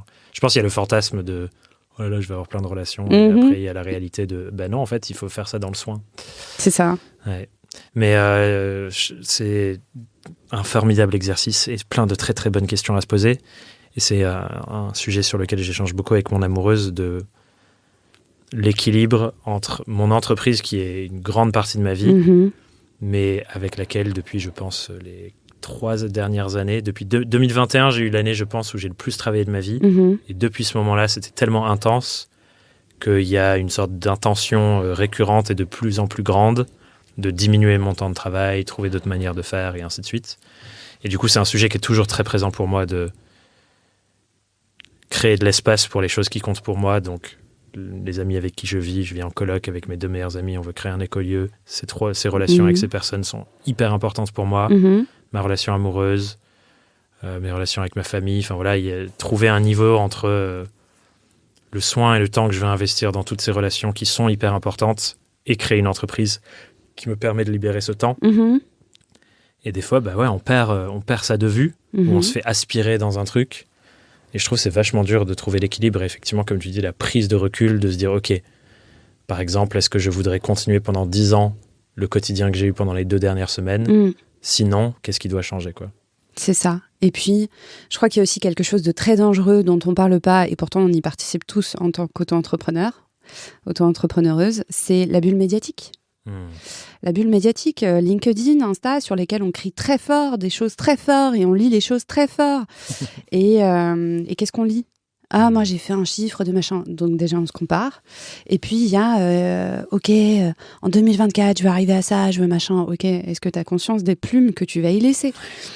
Donc, bravo champion, tu as gagné plus de 100 000 € cette année, on est content, super. Tu as perdu ta relation, tu as perdu 20 kilos au passage, tu as peut-être un ulcère. Est-ce que tu es heureux ? Pas sûr. Donc, peut-être qu'il faut se dire « Ah, j'ai très envie de ça !» quand on lit sur Insta ou sur un LinkedIn, et puis sortir la tranche de l'écran et se dire « Ok, j'ai très envie de ça, qu'est-ce que ça implique ? De positif, qu'est-ce que ça pourrait m'apporter de positif ou de négatif ?» Et donc, les bulles médiatiques dans lesquelles nous sommes jouent des rôles terriblement importants sur nos relations et sur notre façon de voir les choses. On a l'impression de tous détenir la réalité, alors qu'en fait, avec Insta et les bulles médiatiques, tu ne vois que ça. Tu ne vois que ça. Et tu es persuadé que ça, c'est énorme. Et tu rencontres d'autres personnes qui, elles, n'ont pas la même tranche médiatique que toi. Et donc, qui voient le monde complètement différemment. C'est ça. Et donc, soit tu t'engueules avec, soit tu leur dis « Ah ouais, pourquoi tu vois comme ça ? Viens, on en discute et on remet de l'humain. » Donc, essayez de ne pas trouver les choses absurdes. La vie est absurde. De toute façon, on va tous mourir. Mais la vie est absurde, mais qu'est-ce que t'en fais ? Pourquoi tu l'as fait ? Et donc, auto-entrepreneur, t'as vite fait de te perdre. De vouloir être très bronzé, de partir en vacances dans les bons endroits, de faire les bonnes photos, d'aller dans les bons podcasts, de parler aux bonnes personnes, etc., etc. Et on est conditionné par tout ça, et ça a un coût sur nos relations, du coup, ce conditionnement. Quoi. Bien sûr. Comment on sort de l'illusion de « Non, mais t'inquiète, c'est parce que je lance ma boîte, ça va durer qu'un temps. » Cette illusion, elle peut durer longtemps. Comment je fais comment on peut aider les gens à sortir de cette illusion-là et de revenir dans « Je vais prendre soin de ma relation. » Et c'est ça la priorité. Si c'est la priorité de la personne, ça se trouve non, mais on peut être dans l'illusion de tout ça, tu vois. Comment on peut faire pour sortir de ça ? Compter ses heures. Alors, dans une semaine, il y a 7 jours de 24 heures. Et souvent, tu dis, je vais bosser, je vais faire du sport et je vais m'occuper de ma relation. Super. Et tu dors quand ? Voilà. Donc, faire une semaine basique, par exemple, même si nos semaines ne se ressemblent pas, parce qu'on est auto-entrepreneur, on n'a jamais les mêmes semaines. Mais faire une semaine à peu près en te disant, bon, je travaille ma soménose 40 heures par semaine. Déjà, il faut que je fasse du sport, il faut que j'ai mon me-time.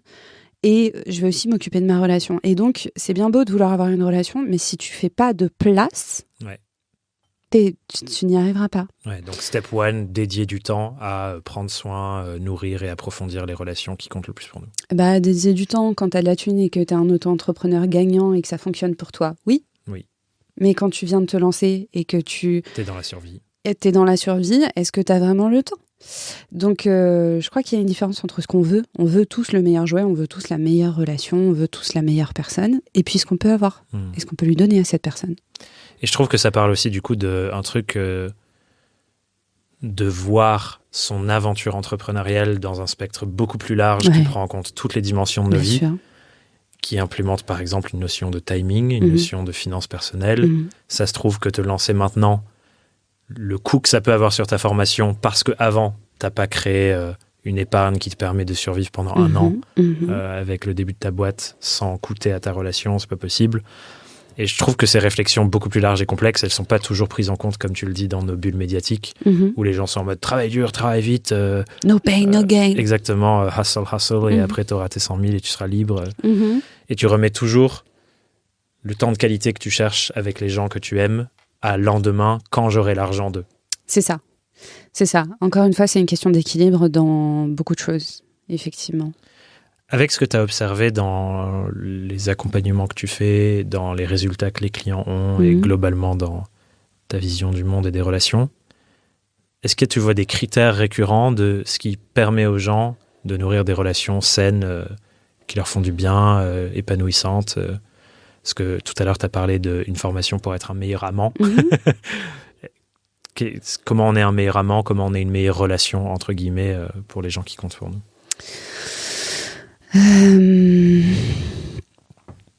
C'est une question très difficile, j'en conçois. Comment on est un meilleur amant, comment on est une meilleure relation Repose-moi la question, je vais essayer de trouver un angle. Parce que là, j'ai un panel. Trop de boîtes qui s'ouvrent. Ouais. Faut que j'essaye de trouver un truc. Vas-y, dis-moi. Donc, les gens qui nous écoutent travaillent beaucoup. Elles ont des relations qui comptent dans leur vie. Et elles ont envie d'en prendre soin. qu'est-ce qu'on peut leur donner comme piste au-delà de trouve du temps à y dédier pour être des meilleures relations amicales, amoureuses et être des meilleurs amants, amantes pour ces personnes qui comptent pour elles? L'empathie. L'empathie, souvent on parle de communication. Je crois que le tout premier truc, c'est l'endoconsentement, c'est-à-dire le consentement à toi-même. Donc en fait, tu as envie d'avoir ce type de relation, etc. Tu en rêves vraiment, super. Mais ça implique de vivre ça et de vivre ça. Donc de te taper, je sais pas, de longues discussions qui vont prendre beaucoup de temps, beaucoup d'énergie, beaucoup de concentration. Est-ce qu'en vrai, ça te saoule, ce type de relation? Ça te saoule d'avoir cette communication? Donc, est-ce que tu as vraiment envie d'avoir ce type de relation? Je sais pas si ça fait sens ce que je dis ou si c'est très flou. Je vais essayer de reformuler, tu me diras si j'ai bien compris, mais je me raconte l'histoire que je veux une relation fusionnelle, passionnelle, Absolument. Où on s'entend trop bien, etc. Absolument. Mais je suis pas prête à payer le coût des heures de conversation que ça nécessite pour s'écouter, pour comprendre l'autre, pour plonger dans leur univers. Est-ce que je veux le fantasme? Ou est-ce que je veux la relation avec ses avantages et inconvénients? Et en fait, peut-être que pas. C'est ça. C'est exactement ça. C'est exactement ça. Donc, ne pas faire subir une relation à quelqu'un en lui disant « Mais si, tu vas voir, il va se passer ça, et on va avoir ça, etc. » Et en fait, tu n'y arrives pas. Tu n'y arrives pas. Tu es déçu. L'autre personne te fait culpabiliser. Et tout le monde est déçu. Donc, fais ce que tu peux avec ce que tu as. Voilà. Donc, l'endoconsentement. Est-ce que j'ai consenti à ça? Souvent, prendre du recul dans chaque relation, dans chaque... même au travail. Est-ce que j'ai consenti à ce qui vient de se passer? Mon collaborateur m'a fait cette blague. Ah, j'ai rigolé sur le coup. En fait, est-ce que j'ai vraiment consenti à cette blague? Est-ce que c'est vraiment OK? Donc, l'endoconsentement est hyper important. Dans le fait de devenir un meilleur amant, notamment, il y a beaucoup de travailleuses du sexe qui parlent de fellation et qui disent, en fait, la plupart des clients, quand on discute avec eux, c'est pas un truc qu'ils aiment, quoi. Et pourtant, c'est quelque chose qui est très véhiculé par le porno. Donc, ils arrivent en disant, je veux une fellation. Et en fait, au fur et à mesure, non, ils se rendent compte que pas tant que ça. Quand on leur laisse la place et quand on leur laisse le choix et quand ils se laissent le choix, c'est pas la fellation qu'ils choisissent en premier sur le menu. Donc, qu'est-ce que tu veux vraiment? L'endoconsentement et puis l'empathie. C'est-à-dire que oui, tu es auto-entrepreneur, oui, tu vis des choses très fortes, oui, ta vie est hyper importante, tu es quelqu'un d'important. Ok. La personne en face de toi aussi a une vie. Et c'est pas parce qu'elle est salariée qu'il faut la prendre de haut. Elle aussi, elle en chie. Elle aussi, elle a son lot de choses, de charges mentales et de choses négatives. Donc l'empathie envers la personne en face de toi. Même si on se sent très seul quand on est auto-entrepreneur, si on n'est pas entouré d'auto-entrepreneurs. Je pense que dans ce que tu racontes, il y a aussi du coup le fantasme de ce qu'on se raconte qu'il pourrait être ou qu'on voudrait avoir, qui vient aussi de ces fameuses bulles médiatiques. Le fantasme de ma relation va être comme ci, comme ça, sans avoir conscience du travail qu'il y a derrière ce type de relation. Par exemple, si on prend la sexualité, je veux une sexualité complètement décomplexée, incroyable, abondante et ainsi de suite, alors que je prends pas le temps de écouter l'autre, de parler de ses fantasmes, de comprendre ses désirs, et je voudrais juste que ce soit automatique parce que c'est ce qu'on voit dans les films et c'est ce qu'on fantasme, quoi. Et puis surtout, est-ce que toi, c'est vraiment ce que tu veux? Oui. Donc, j'ai beaucoup de clients qui se pointent en me disant « Moi, je veux ça !» Et ils le disent en étant tellement sûrs que justement, ça me met la puce à l'oreille et je me dis sûr, ok, alors si tu veux ça, qu'est-ce que ça implique? Ok, est-ce que tu es capable? Est-ce que tu en as envie? Est-ce que ça te fait chier? Ok, bon, finalement, c'est pas ça que tu veux. Qu'est-ce que tu voudrais à la place? Et c'est comme ça que j'ai beaucoup de... Tout à l'heure, tu me disais que t'as des clients qui viennent, des auto-entrepreneurs qui viennent, et à la fin de ton coaching, ils finissent par se dire, en fait, salarié, c'est bien, et je veux bien être salarié. Ouais. Et pour moi, c'est une réussite de l'accompagnement, de se dire, en fait, je ne nourris pas mes besoins de la manière optimale sous cette forme-là de travail. Et en fait, l'autre forme nourrit mes besoins mieux. C'est ça. Je vais accepter et je ne vais pas me culpabiliser de me dire « Oh, je suis un échec parce que mon entreprise a fermé. » Complètement. Et au même titre, j'ai des clientes qui viennent me voir en me disant « Je veux trouver l'homme ou la femme de ma vie. » Ok.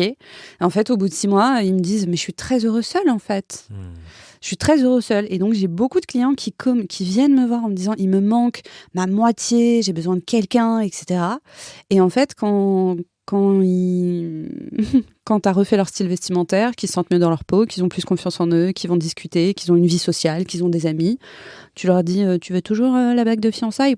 Eux, ils ont oublié, ils sont ailleurs, c'est fini. Et donc, je le vois pas comme un échec.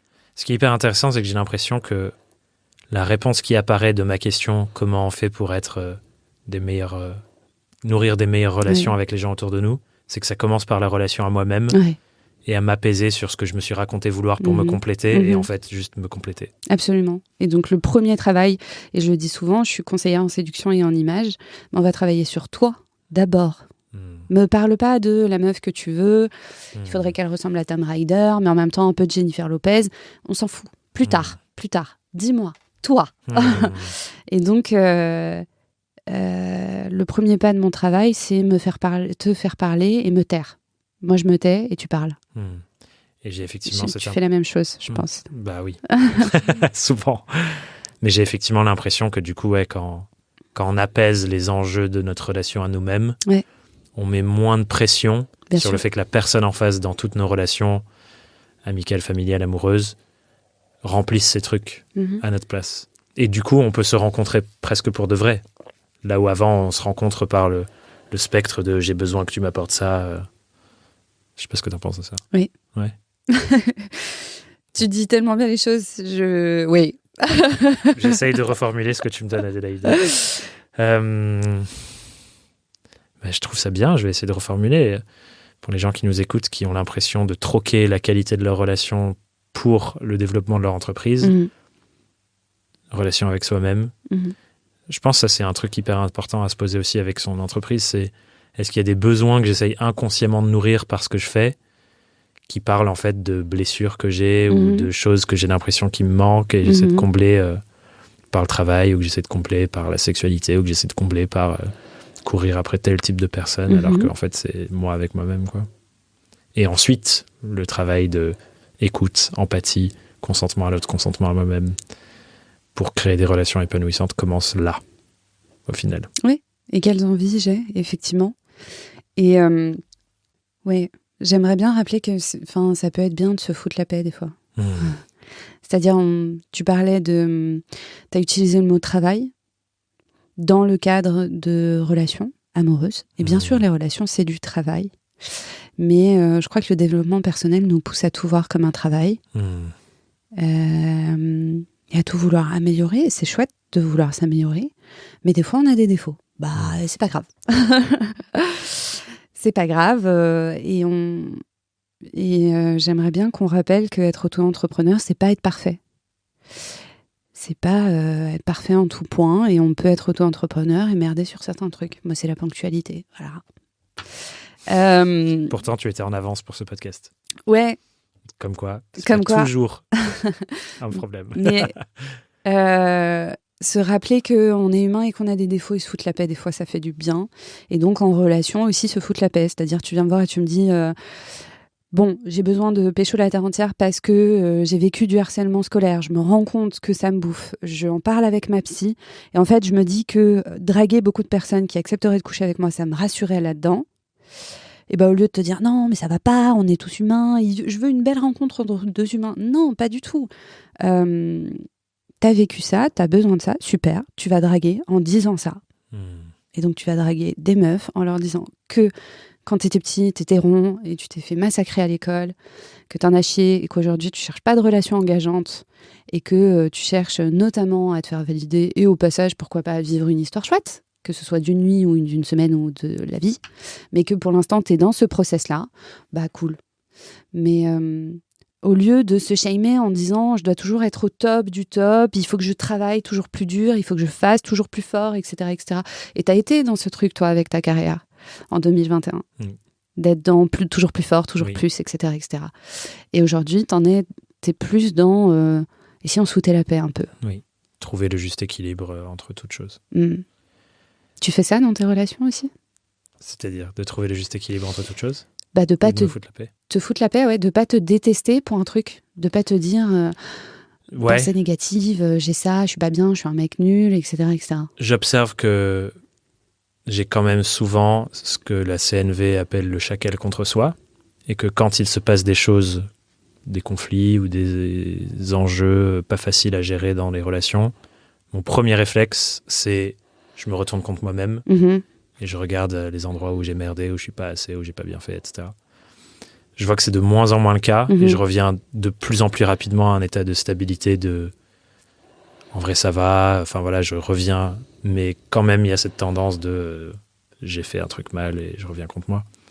Je sais pas si ça s'efface complètement, je suis pas sûr, mais je vis mieux avec. Et surtout, en fait, ce qui s'est passé dans ma vie amoureuse et ma vie relationnelle jusqu'à maintenant aussi, c'est que j'ai l'impression que certaines personnes avec qui j'étais en relation activaient des choses plus fort que d'autres personnes avec qui j'étais en relation. Et que là, je suis dans la relation la plus stable dans laquelle j'ai jamais été. Et je pense qu'il y a un truc de aussi nos personnalités, qui on est, ça nous aide toutes les deux à apaiser les trucs qui, normalement, dans d'autres relations, nous faisaient péter un câble et c'était trop dur à vivre. Je sais pas ce que t'en penses ça d'ailleurs de... Est-ce que tu es en train de me parler de soulmate?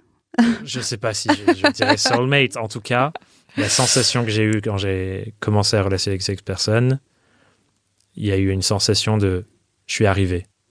Le jeu de dans lequel on peut être aussi en tant que mec élevé dans une société patriarcale de je veux level up à chaque fois. Ça, heureusement, je l'ai déconstruit. Mais j'ai vraiment eu, et je sais pas comment l'expliquer autrement, que je suis arrivé, je suis dans un endroit où je me sens trop bien, avec une personne avec qui je me sens trop bien, et le jeu de séduction est terminé. Waouh, je pensais pas parler de ça. Mazel tov, déjà, je suis très contente pour toi que tu vives ça et que tu es sensiblement heureux dedans. Je crois qu'il faut faire attention aussi à la façon dont on se raconte nos amours. Et il y a quelque chose de très romantique dans la façon dont on se raconte nos amours et il faut faire attention à ne pas s'emprisonner dedans. Et parfois, ta relation, elle foire. Ça fait 6 ans que ça foire. Tout le monde te dit que ça foire. Et toi, tu dis, mais non, quand on s'est rencontrés, c'était trop chou. Bon, au bout d'un moment, il faut bien entendre que ça foire à certains endroits. Mais quand ça foire pas et que tu t'es bien, et que vous vous êtes rencontrés et que vraiment ça marche et que sa combinaison de molécules, son passé, sa vie, son caractère actuel, son travail, s'emboîte bien avec ce que toi t'es maintenant et que vos deux parcours, vous allez dans le même sens et ça fonctionne, Mazel tov, champagne, je pense. Mais comme t'as noté, il y a tellement de variables. Énormément de variables, bien sûr. Mais c'est chouette qu'il y ait plein de variables. On est 8 milliards. Complètement, heureusement. On est 8 milliards. Et souvent, on se raconte qu'on n'a qu'une personne, mais tu te rends compte, mon ex, etc. Non, t'en auras peut-être après, ou pas, j'en sais rien. T'en as eu avant. Donc, si à un moment, cette personne ne te correspond plus, ou tu ne lui corresponds plus, ou vous vous rendez compte que ça va plus dans le même sens, c'est un deuil, c'est le deuil de votre relation. Et souvent, c'est le deuil d'un futur que vous avez fait ensemble, ce qui est très foireux, attention à ça.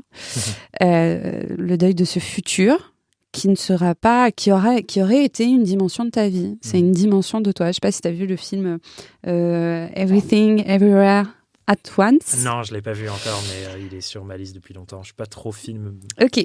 J'ai très envie de le voir.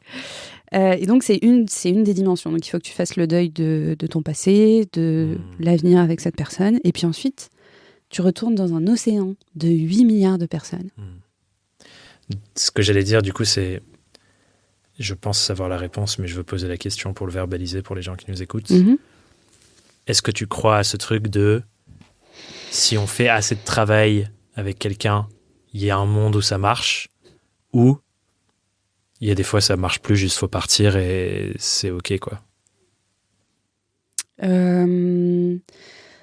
Non, en général, je me méfie du no pain, no gain. Je me méfie de travail fort et tu vas y arriver. Donc travailler sur son couple, c'est pas forcément on va s'en sortir. Bah déjà, dans ton couple, vous êtes 2. Donc peut-être que toi, tu travailles très dur et que la personne en face travaille pas aussi dur ou pas de la même façon. Et du coup, ça va foirer. Donc rien que le fait que là, on parle pas que de toi, donc tu n'es pas maître ou maîtresse de toute la relation. Et de ce fait, tu ne peux pas aller dans une logique qui est une logique informatique. Cette logique de ton corps est une machine, si tu dors assez, machin. On n'est pas des machines. On n'est pas des machines, on est des humains. On est un tas de molécules, de bactéries même, si tu veux. Et revenons à ce qu'on est. On est très peu de choses. Oui, donc on ne peut pas raisonner en mode j'investis X et je vais retirer Y. Et encore moins dans les relations humaines. Ouais. Encore moins dans les relations humaines, je crois. T'en penses quoi ? Je suis radicalement d'accord avec toi. Et ce que j'ai envie de dire aussi, c'est que du coup, À une époque, ouais, je veux bien de l'eau, merci. À une époque, j'étais dans une relation où j'avais l'impression qu'il y avait tellement de taf à faire pour que ça se passe bien entre nous. Et toute l'énergie là-dedans, il y avait tellement d'autres dimensions de ma vie dans lesquelles, du coup, j'étais pas du tout présent parce que ça prenait autant d'énergie.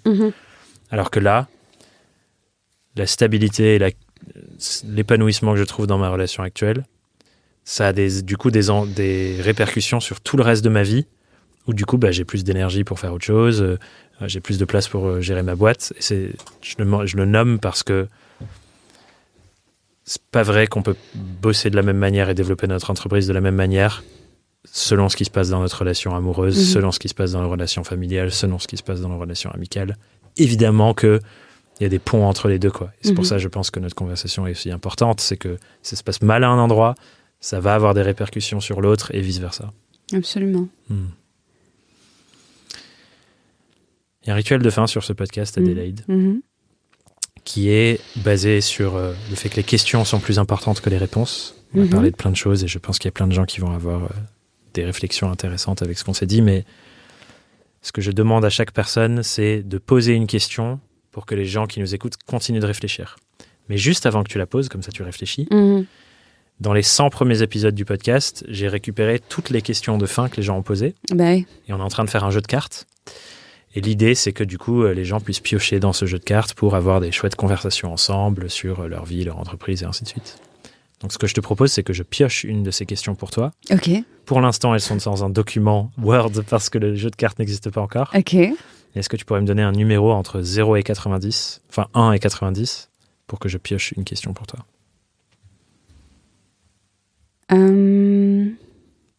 27. 27. Qu'est-ce que tu n'aimes pas dans ta vie?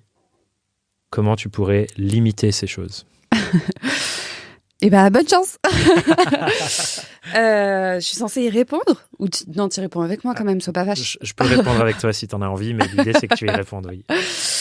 Qu'est-ce que je n'aime pas dans ma vie? Et qu'est-ce que je pourrais y faire pour y changer? Comment tu pourrais limiter ces choses? Comment je pourrais limiter ces choses? Il y a tellement de trucs. Réponds premier. J'ai peur de te biaiser avec ma réponse. Non. Attends, tu veux que je parle d'auto-entrepreneuriat? Tu parles de ce que tu veux. C'est une question qui est pour toi. Mais si tu veux absolument que je réponde en premier, je peux. Vas-y.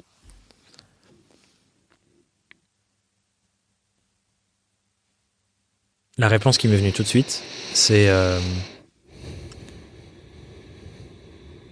quelque chose qui m'a créé beaucoup d'inconfort cette dernière année en tout cas, c'est le ressenti intérieur face à ce qui se passe dans le monde, les injustices que je vois, les sujets qui me créent beaucoup de friction. Beaucoup la politique, le traitement de l'écologie, enfin bref, tous les sujets un peu de lutte que j'ai. Quand je vois la merde qui se passe, intérieurement, je me sens trop mal, ça me crée plein de trucs. Et aussi des schémas de pensée que j'aime pas. Et du coup, ce que j'essaye de chercher, c'est l'équilibre entre me protéger et en même temps avoir le niveau d'info nécessaire pour agir sur les trucs importants pour moi. Et du coup, j'essaye de jouer sur ces deux tableaux, trouver des bons systèmes de protection qui laissent passer juste ce dont j'ai besoin pour avoir assez d'envie d'agir. Et à trouver des méthodes d'action qui apaisent cet inconfort émotionnel davantage. Donc ce que j'aime pas, c'est l'impact de voir que les gens font de la merde et le monde court à sa perte et trouver une manière de faire quelque chose de ça, voilà. C'est beau. C'est beau et franchement, j'aurais clairement pu répondre la même chose. Ouais, donc on arrête Mediapart. On continue de leur donner de la thune, mais on arrête de regarder quand même. Par exemple. En gros, c'est ça. Par exemple.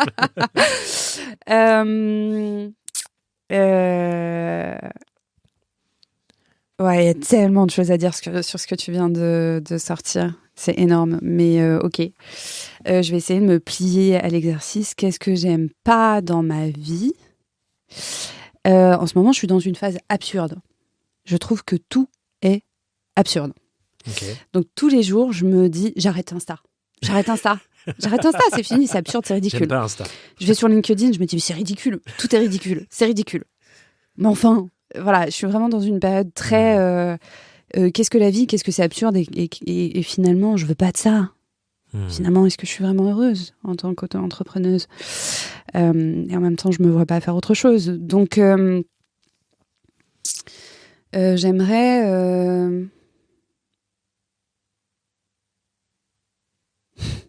Qu'est-ce que je peux faire pour y changer? Aller vers de la collaboration. Chose que je faisais pas avant. Avant, je restais très seule, je voulais bosser avec personne. Dans les débuts de mon auto-entreprise, j'espère que ça parlera à des gens, sinon je vais vraiment paraître très méchante. Au début de mon auto-entreprise, je me disais merde le salariat, je veux travailler seule, je veux que personne ne me dise quoi faire. Et donc les 2-3 premières années, j'ai vraiment collaboré avec personne. Et puis Alan d'agence Alan. Fameux Alan. Et puis Alan, et donc j'ai commencé à collaborer avec Alan, ça s'est très bien passé. Et puis j'ai collaboré avec d'autres personnes où ça s'est moins bien passé. Et donc au fur et à mesure, je me dis qu'il faut que je collabore avec des gens. Alors bien sûr, c'est pas tout rose et il y a beaucoup de fois où on n'est pas d'accord. Et il y a beaucoup de fois où on n'a pas le temps, on s'arrange pas. Il y en a un qui est à fond, l'autre qui est KO. Enfin, c'est une relation comme une autre.